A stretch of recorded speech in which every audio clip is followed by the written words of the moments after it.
push on my arm. Okay, if I'm here, if he's pushing, if he's pushing, I'm good. But if I'm up here and now he pushes back this way, I can't do nothing because all it's doing is engaging here.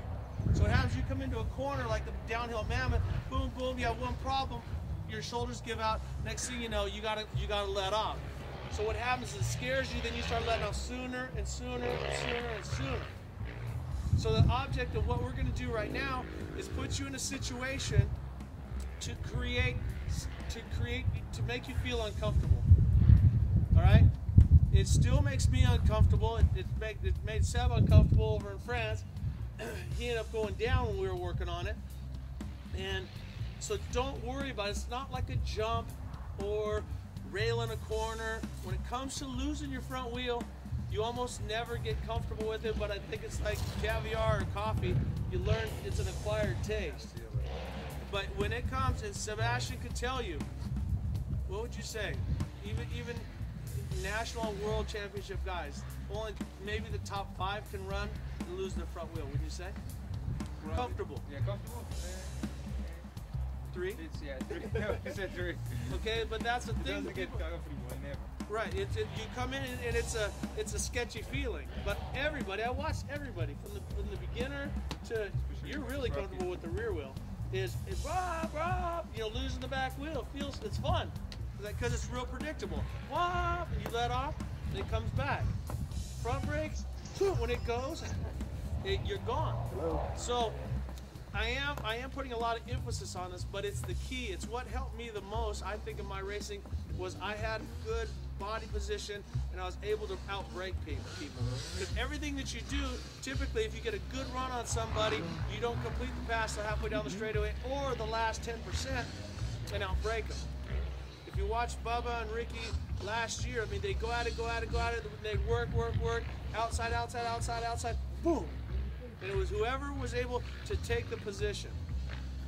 And braking is it. So what we're going to do is I'm not going to have you just slow down. I'm going to have you come to a stop. Why am I having you come to a stop? Rick, I never stop on the track. Is because it will create multiple failures.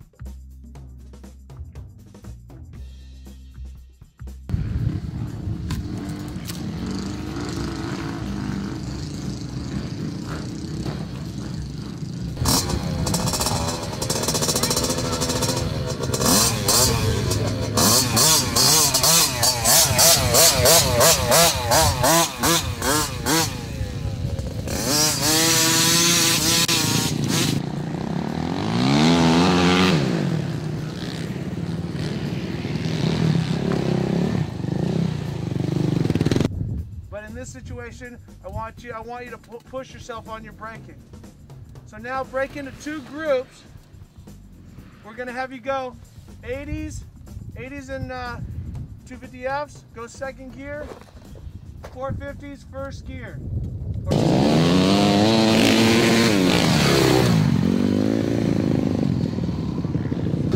The sky.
riding in the rain, getting wet.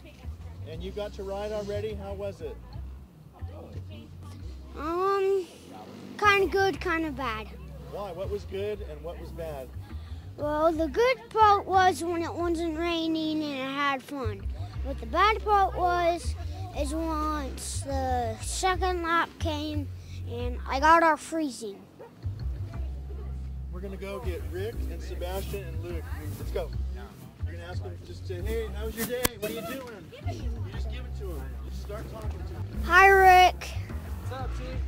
Hi. We're doing interviews? What? We're doing interviews? Yes. Okay, well, you gotta hold your microphone up. Ah. It's no time to be shy now. Okay. All right, so. What do you think of the tracks? Do you think they're muddy, dry, or do you think they're hard to ride on when they're muddy? Are you asking me a question? Then you got to Yep. hold the microphone up to him. And you. Both of you two. Okay. Are you asking me a question? Yeah. Okay, now you gotta put the microphone up so I can hear. Do you think it's easier to ride when the track is like all dusty and stuff, or do you think it's easier when it's raining and it's muddy, or just when it's muddy?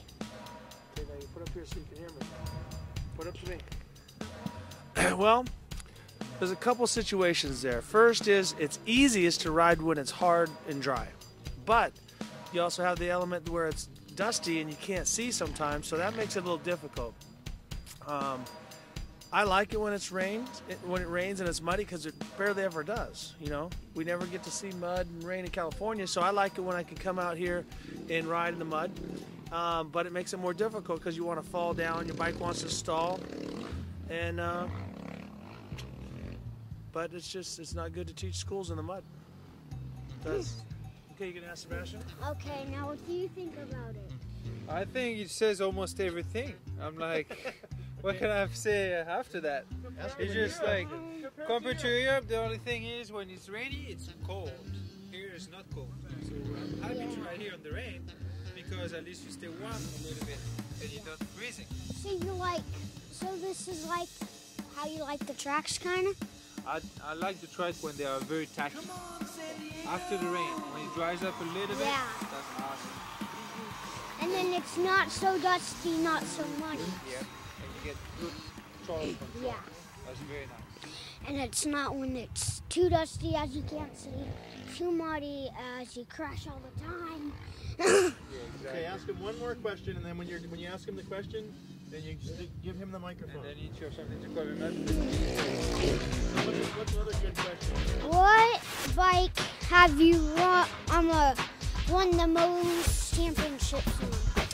I think I will say Kawasaki. I was two-time world champion with the Kawasaki. Get something on your back, you're getting cold. You know, like, oh, shaking.